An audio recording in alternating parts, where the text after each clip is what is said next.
Welcome everyone to our Resource YYC Lunch and Learn.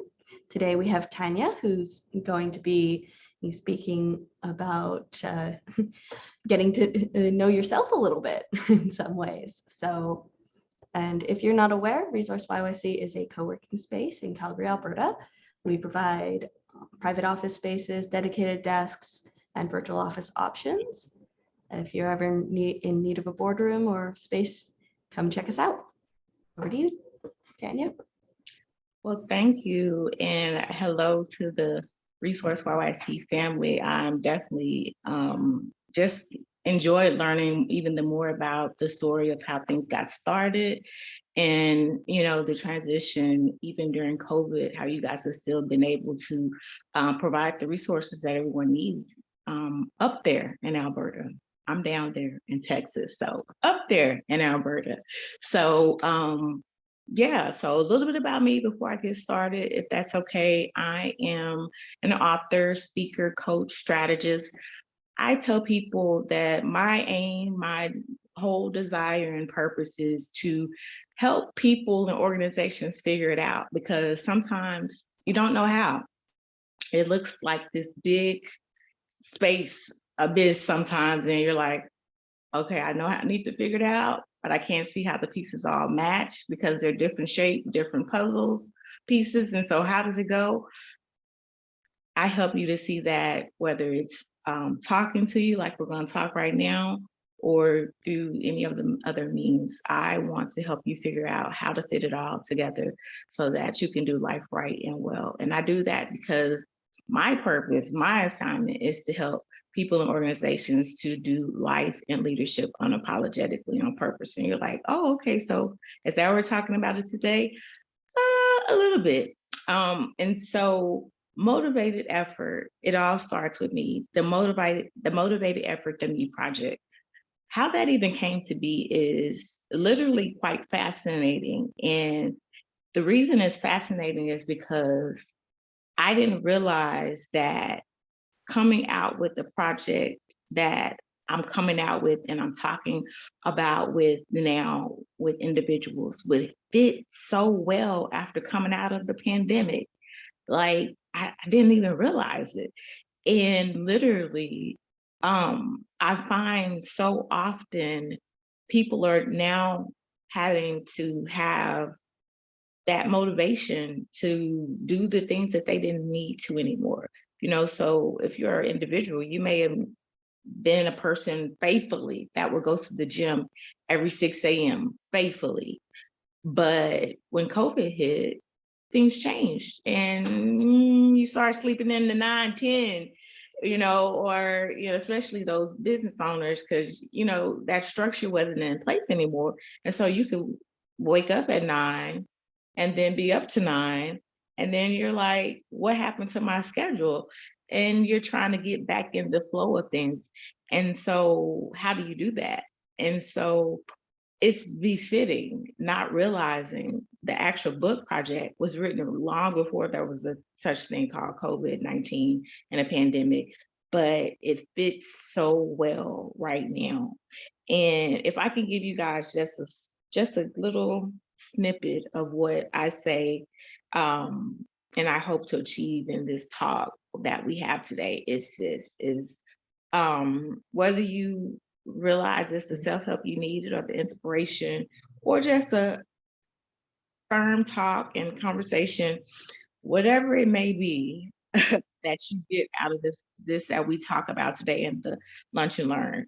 I hope that it'll be what you need to not just get the quick hit and fix of being motivated in the moment, but being motivated to fulfill and pursue not just what your goals were for 2020, 2021, 2022, but even back to the reason why you started, what your why was in the first place. And so I hope to be able to get you to remember that start that you had and the force that came behind it that helped you to be able to continuously stay motivated and stay encouraged, even when you didn't want to. Remember, I talked about that 5 a.m. workout. I know for me, when I was able to work out, and I'll explain that to you guys a little later, I didn't like it. I'll just be honest. I didn't like it. And I would have to do a lot of self-talk to get me in the gym. But once I was there, I was good. But I would have to do a lot to get me there. And so you may be that person that's listening, that you need that self, that help in reminding yourself that you know how to talk to you like only you can.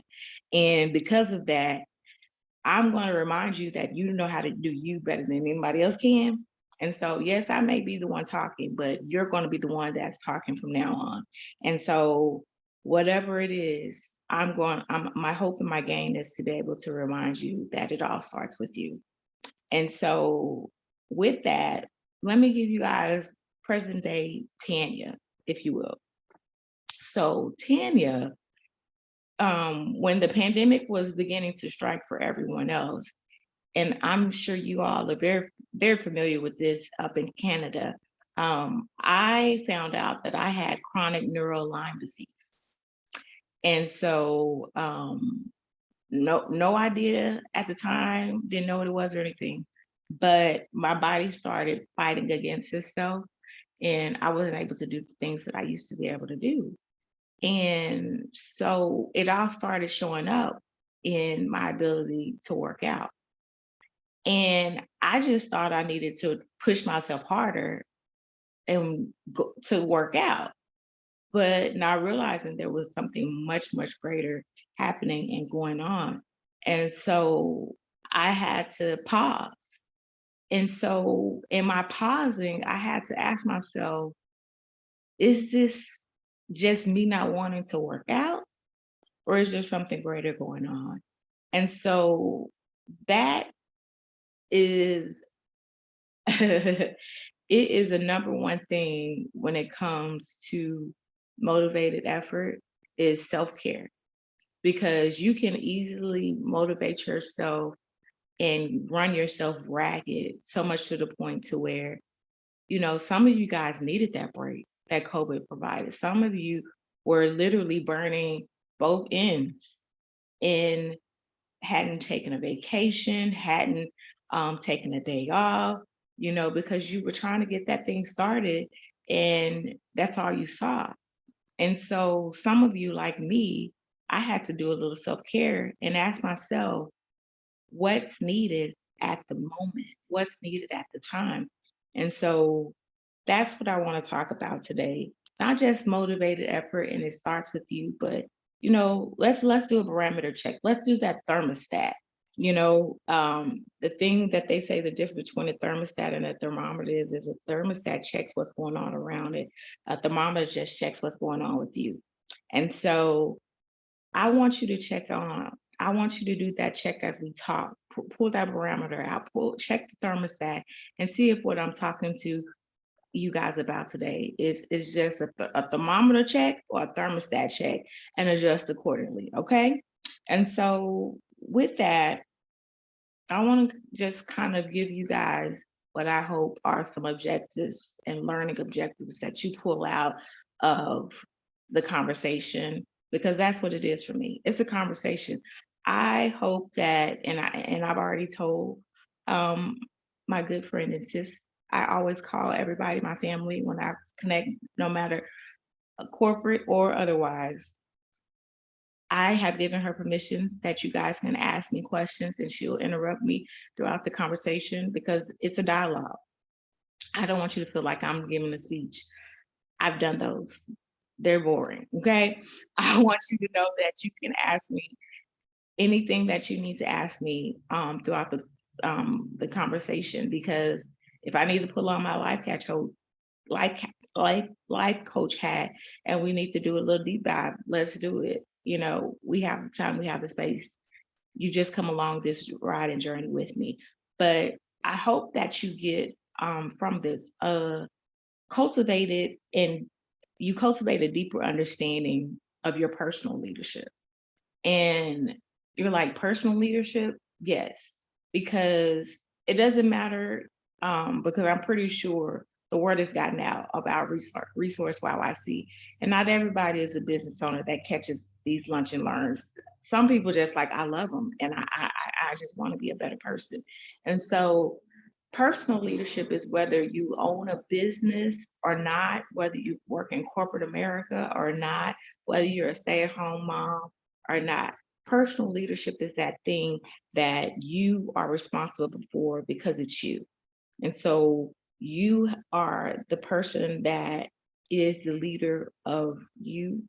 You are the first leader to yourself before you are a leader to anyone else. And so I hope that you're able to cultivate an even deeper understanding of that personal leadership. The next thing is that I hope that you're empowered, that you're empowered as an individual to seek character development, meaning keep plugging and playing, lunching and learning with Resource YYC and other organizations to be a forever learner. You know, some, if you want, go get certifications, go get degrees, but there are always so many resources that are available to where they're either at a nominal fee or free. So take advantage of those as well. Don't downplay those. Take advantage of the aspect of being a lifelong learner. And one of the even easier ways to be a lifelong learner is a book.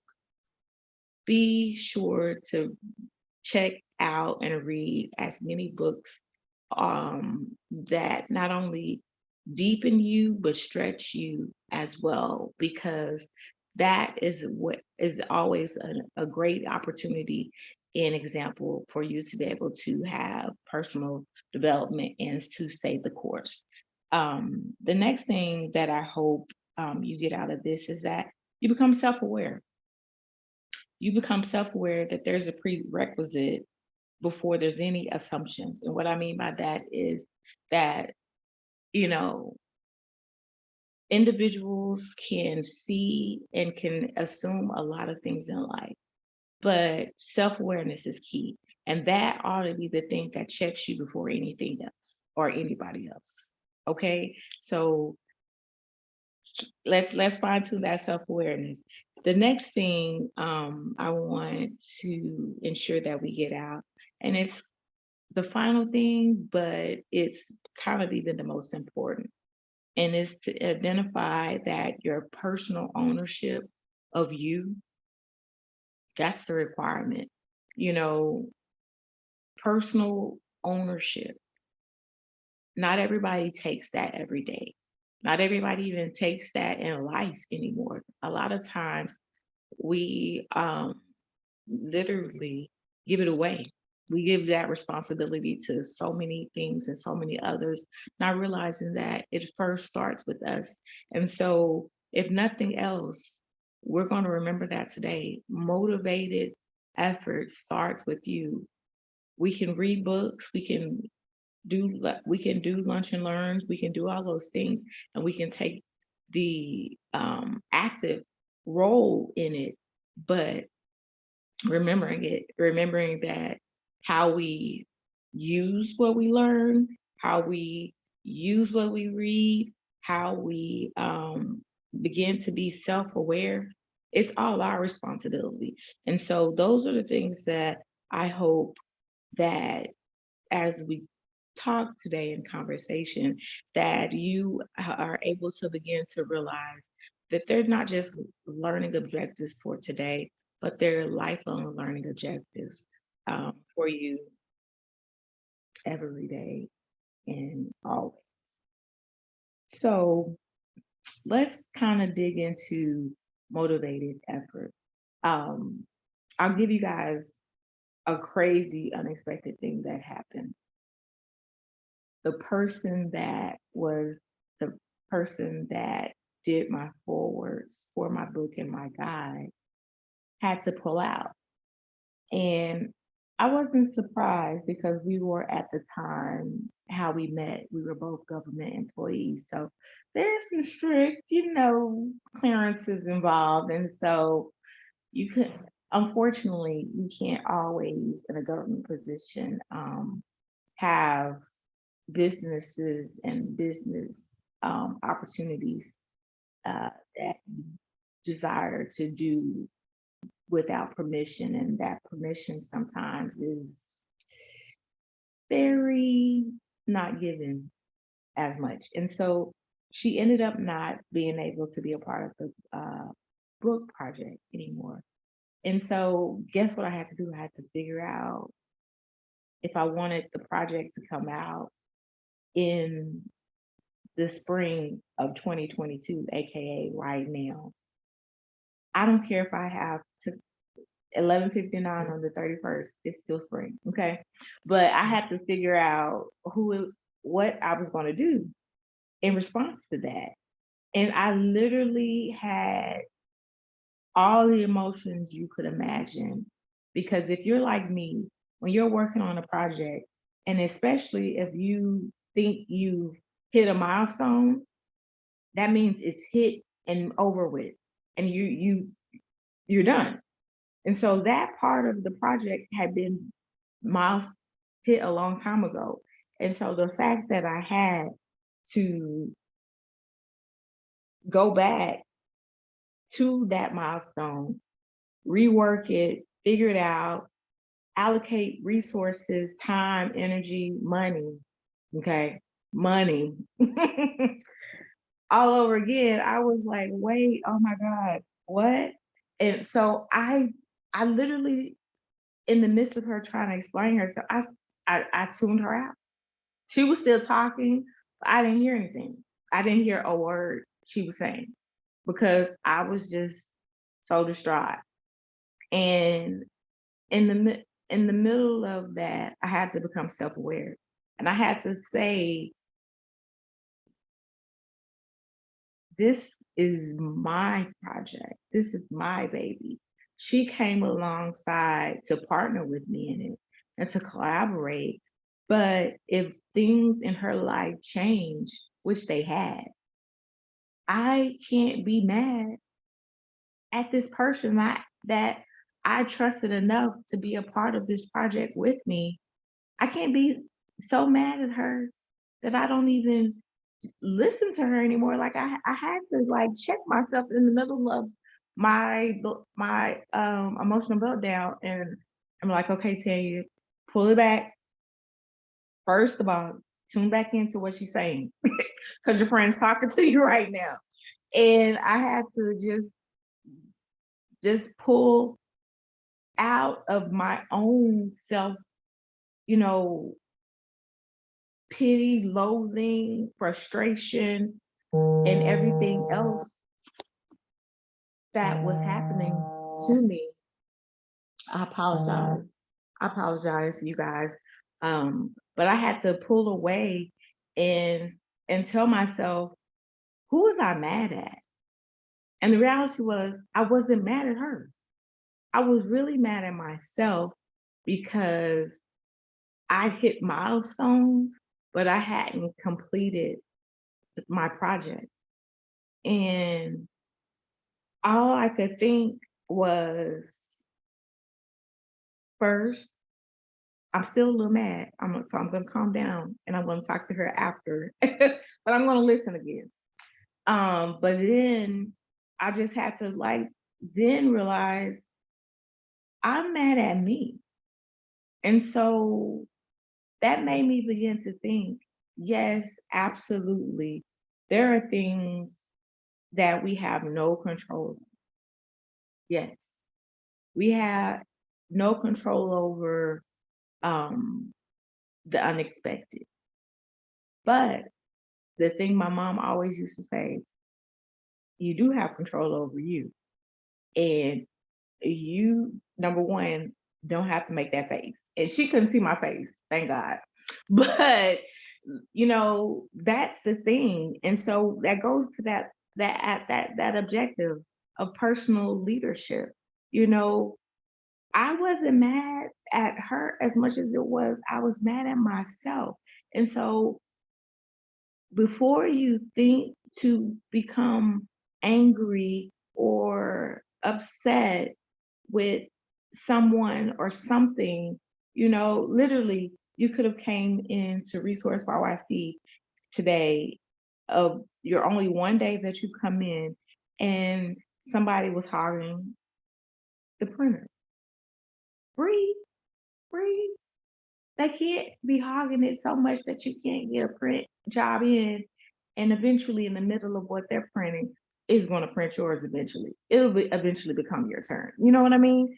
And so it's like personal leadership puts it back on us to be reminded that we're responsible for us. We're responsible for how we respond, how we act, how we govern ourselves, how we do all of those things. And so I could be disappointed, but for me to be completely angry and emotionless and tune my friend out, that all she wanted to do was to be a part of a project to where she came alongside me and collaborated with me. No, she was already owning her. She was apologizing multiple times, guys, over and over again, from what I remember. But I was so upset with myself that the project hadn't came out, that I missed the opportunity that was happening in the here and now, which was my friend was apologizing.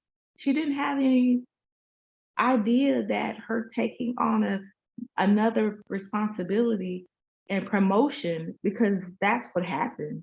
She went for a promotion and she got it, but she didn't know that this would be the result. And I didn't even hear that until the end, that I should have been congratulating her because she got a new job that she had been going for years. She had been going for years to get, because in the government, the higher up you go, the harder it is to go to that next GS level. And so she made it. And knowing the vetting process that I know goes with that, it's not anything to take lightly. And so I had to at that moment remember the personal leadership that I had to ascertain. And then I had to not just remember to that aspect, but then I had to become self-aware of my self-awareness, meaning I had to just check myself, was I being a thermostat or a thermometer? Was it me or was it what she was saying? And it was really me. And so, which brings me to my next point, you guys. You are not going to believe the person that I ended up getting to be a part of this project.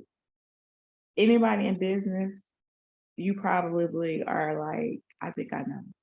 I think I know, especially if you're in business with this person. I ended up getting my spouse, my husband, to do the forward. I don't know why, but no, joking. Seriously, it was great because I was able to hear his thoughts on the topic, and his viewpoint was refreshing to the point that I'm going to share with you guys. And he said this. He said that a lot of times when it comes to motivation, we look for it to come in our favorite songs.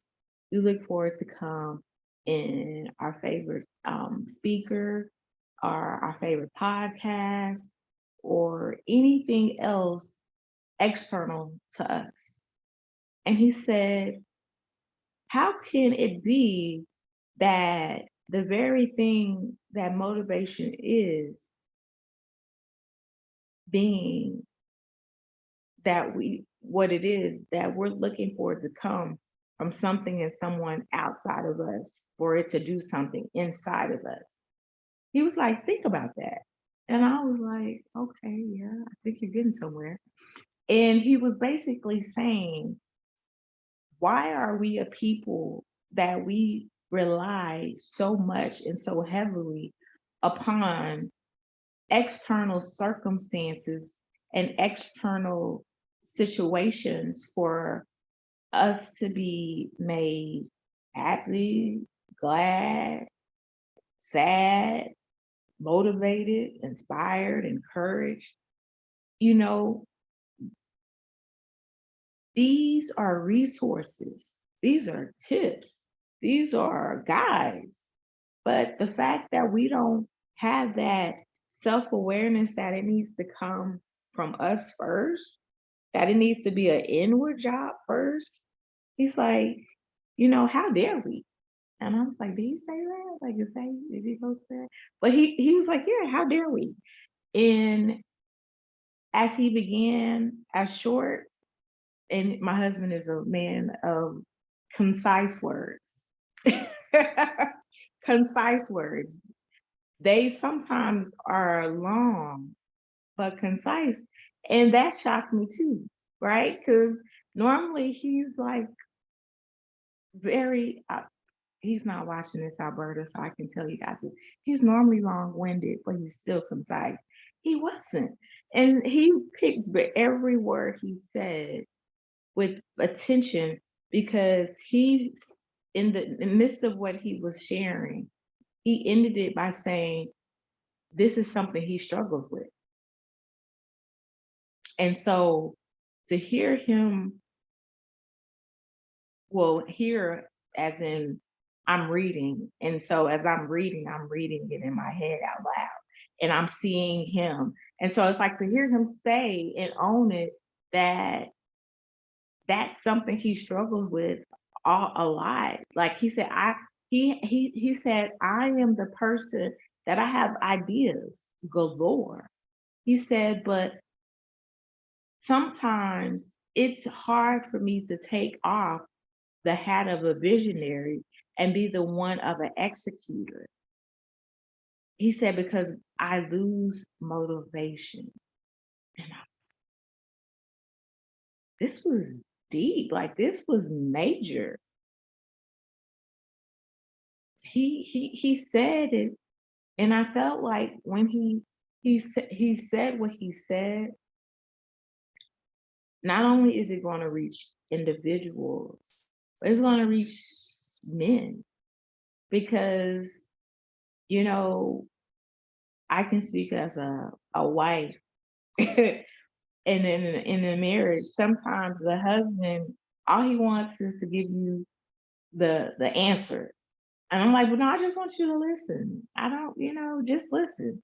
But he's like, no, I'm ready to give you the answer so I can go back to doing what I was doing. I'm like, but I just want you to listen.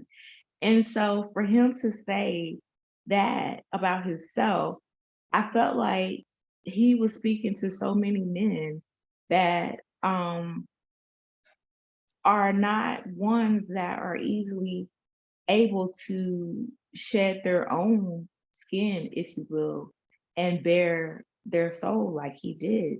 And in doing so, I hope that even of itself gave him a little bit more motivation to go even the more and to stay motivated, because I've observed it, but I can't say I observed it, but I observed it, that he is one that is a visionary. But when it comes to the nuances or the long, tortoise in the hare, he's the hare, I'm the tortoise in the process. He's not, he is not as much fun. He likes the ideas. And so I enjoyed that. And I found it very much that he not just was able to empower himself, empower others around character development, but he was able to empower himself. He owned his stuff. And small caveat and small break, but how many of you guys are willing to own your stuff?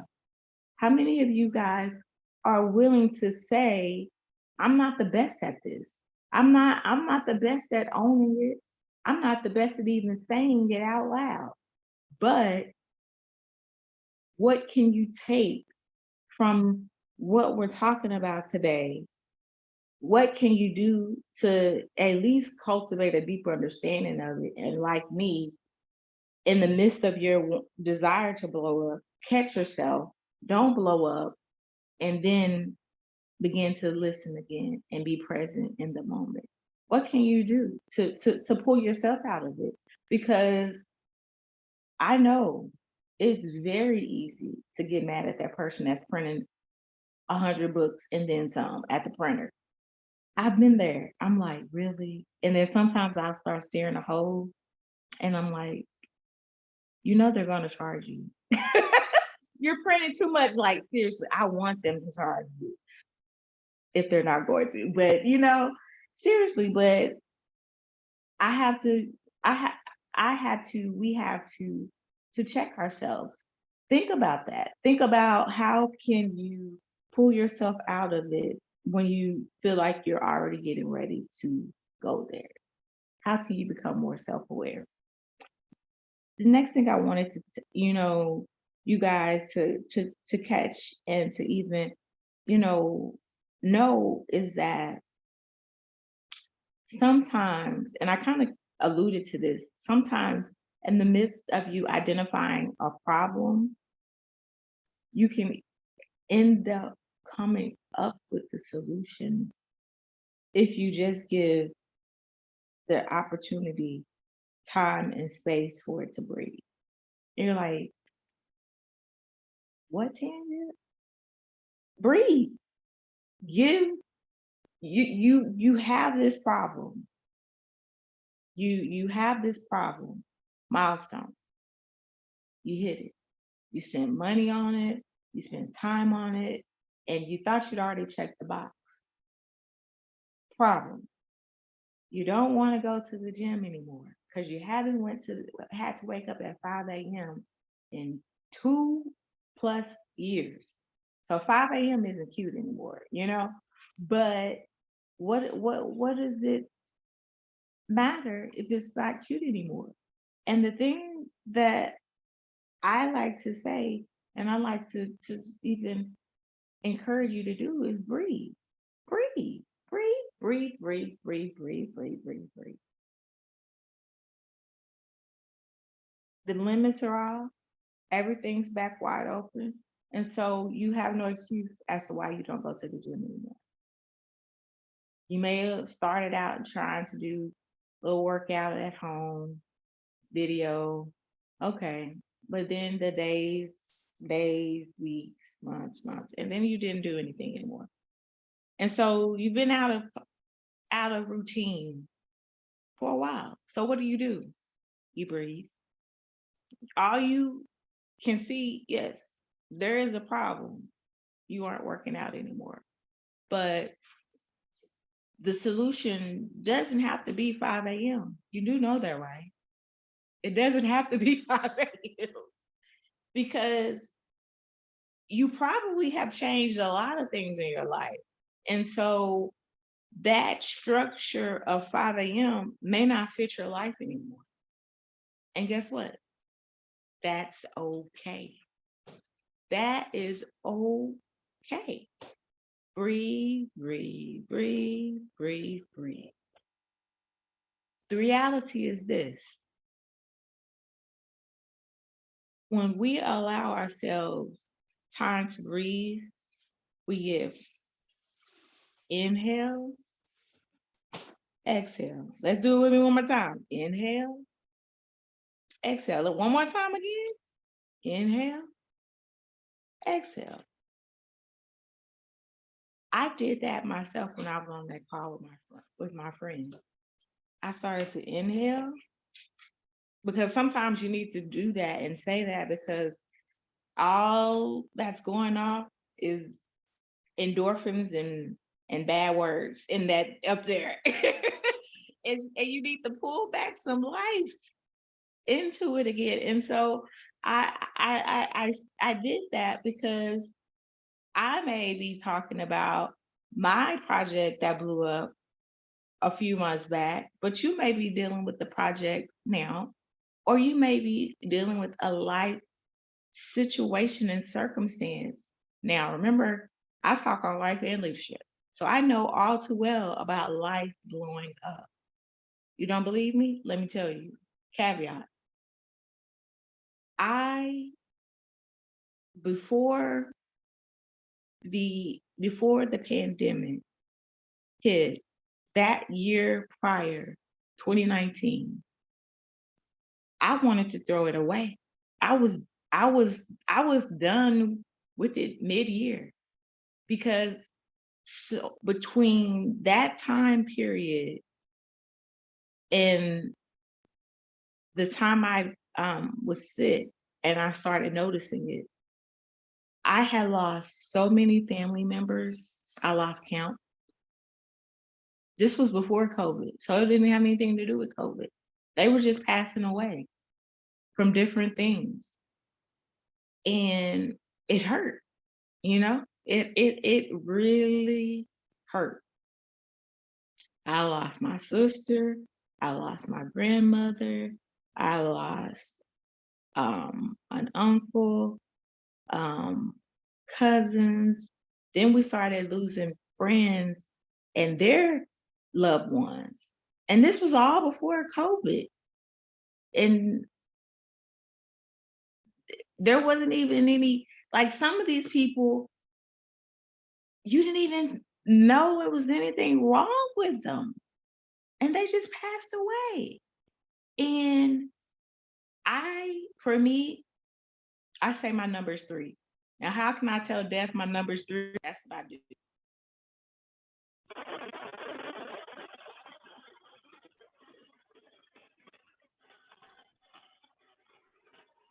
Tanya, I think we lost you for a second there.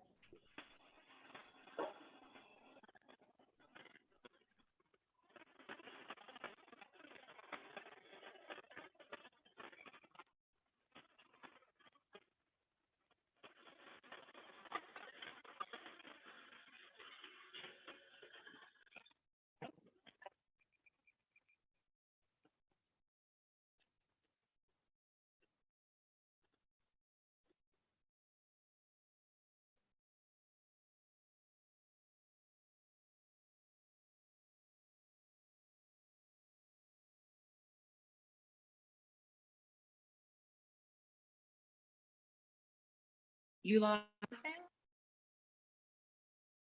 Oh, it's kind of back there. Okay.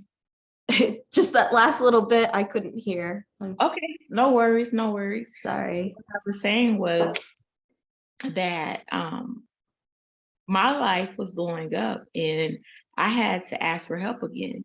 And one of the ways that I asked for help was to have somebody to come alongside me and partner with me to help remind me to breathe and then inhale and then exhale and then inhale and exhale.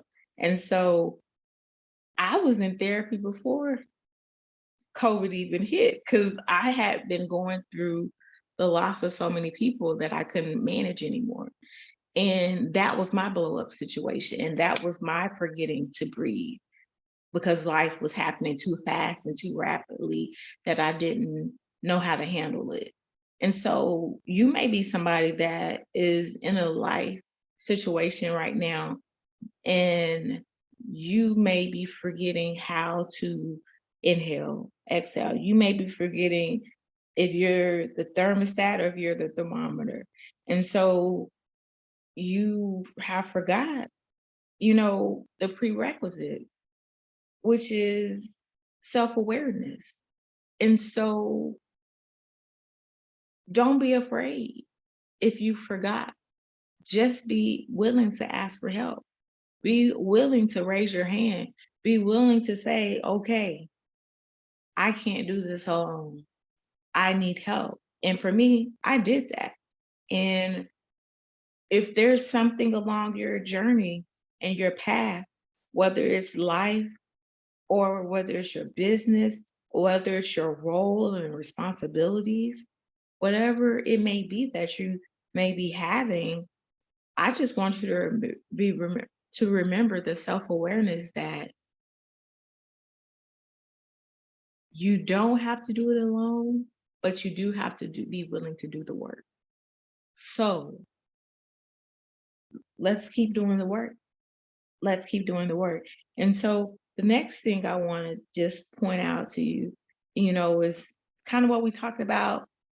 Ownership is the requirement. It's required. When we begin to remember that motivation happens to push us into something. And that's the force that should ignite us. That's when we remember the full assignment of what it does and what it's to be. And so it's not so much a requirement as it is a privilege and an honor and a gift. We all are gifted with purpose. We all are gifted with that. And there is purpose that is in each of us. There's purpose in us to be great parents. There's purpose in us to be great business owners. There's purpose in us to be great friends. There's purpose in us to be multiple things and at once. But there's always any given day, not just Sunday, that we can lose that hope, that faith, that assurance. And so we have to be driven. We have to be self-determined to stick and stay the course. We have to be not willing to walk away just because somebody was at the printer and printing 100,000 pages. We have to be willing not to walk away just because our friend can't be a part of the project anymore. That doesn't mean the project isn't supposed to happen. There just may be a new way that we're supposed to be able to execute it. There may just be a new way that even in the midst of the problem, we're going to find a solution and find a new answer and a new way of seeing things. And so I want to challenge you to do that.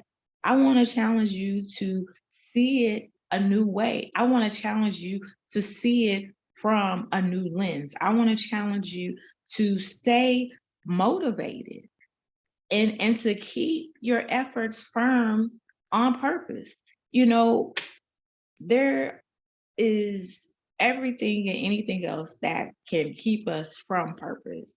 But why isn't there something that remains constant in us that keeps us on it? Think about that. That there has to be something in us that keeps us working, doing life, doing leadership, doing business, doing family, doing whatever it is that we do on purpose. Because if there isn't, and we have to always, as my husband say, look for it from someone else, get it from something else, another resource, another tip, and we don't first get it from ourselves, then we won't be able to get there. We have to at least own it. We have to own it, that it's our responsibility, that it takes us more than it takes anybody else to want it bad enough for us, to do it for us, and to be it for us, period. There is, his name is Eric Thomas, and he says, you have to want that thing as bad enough as you want to breathe. I didn't say it like him because he like growls with it, so I'm not that gritty. But he's like, you have to want it that bad enough to breathe. And you're like, Tanya, I don't know if I want it that bad enough to breathe, but you ought to. I have a mentor in my head. He's long passed away now, but he's still a mentor in my head, and I pull him up whenever I need to. And there is a quote that he has said, and I'm going to leave you guys with this, and then open the floor if there's any questions. But I'm going to leave you guys with this, and this is my take on his quote. So I'm going to say how I like to say it to myself. And it says, you ought to want to die empty. That's the goal of life, to die empty, to go to the graveyard and disappoint the cemetery. What that means is you leave everything in you, all that purpose, all that promise, it's going to be with you when you die. And that's not what you want. The purpose of you dying ought to be is just for you to leave empty. Leave empty, to leave all your purpose here, to leave all your promise here, to leave all of what you are and ever will be here. And not go to the graveyard and to the cemetery and give it what it expects, which is for you to be buried with it. Don't be buried with your purpose inside of you. If nothing else, leave this world empty. Leave it empty. And the way you leave it empty is you stay motivated. You stay motivated and you pursue unequivocally with all your might, all your power, all your effort, unapologetically on purpose. Thank you so much, Resource YYC. If there's any questions, I will throw it to you guys.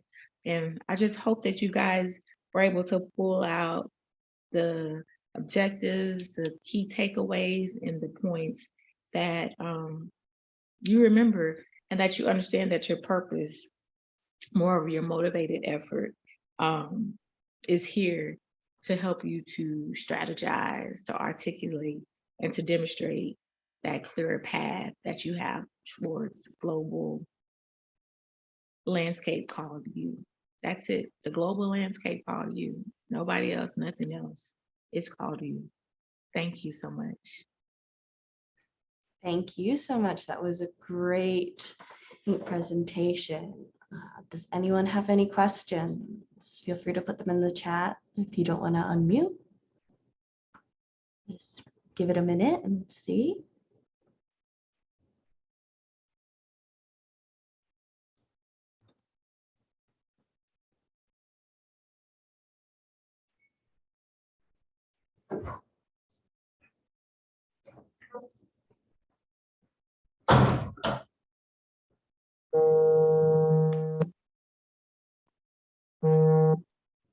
All right, looks like we don't have any questions today.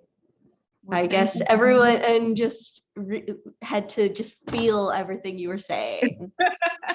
Well, thank you so much. And hopefully you guys got, even the more you guys got those takeaways and you know how to fit it all together with those interpersonal and intrapersonal skills to be able to stay motivated on purpose, not just today, not just tomorrow, but for the rest of your life. Thank you, guys. All right, thank you so much. I hope everyone has a great rest of their day. Bye.